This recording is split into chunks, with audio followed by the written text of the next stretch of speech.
এবং এই মানুষের যে আকাঙ্ক্ষা ছিল সেই আকাঙ্ক্ষা আপনারা যারা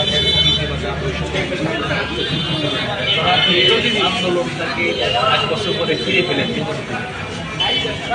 প্রথমে আমাদের অনুভূতি অসম্ভব ভালো। আপনারা দেখেন যে আমাদের এনসিপি বয়স মাত্র 4 মাস। এতদিন আমাদের রাজনীতিটা ছিল শহর কেন্দ্রিক।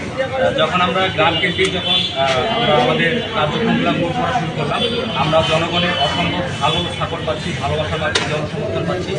আমরা বিশ্বাস করি যে আগামীর বাংলাদেশ তারুণের বাংলাদেশ হবে এবং আগামীর বাংলাদেশ হবে এনসিপির বাংলাদেশ। এবং আমরা এটাও বিশ্বাস করি যে আগামী সরকার ইনশাআল্লাহ এনসিপি গঠন করবে।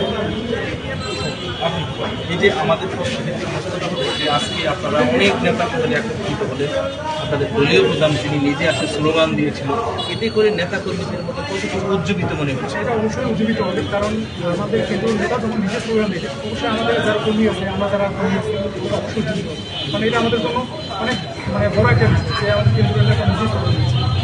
এটা অবশ্যই আমাদের জন্য ইন্সপায়ারিং একটা বিষয় এবং আমরা চাই কেন্দ্রীয় নেতারা এখন যেমন জেলা সফর দিচ্ছে, আমরা চাই যে পরবর্তীতে যাতে আমাদের উপজেলা সফরগুলো হচ্ছে আবার নতুন করে সেটা উপজেলায় প্রত্যেকটা বাংলাদেশের প্রত্যেকটা উপজেলা সফর।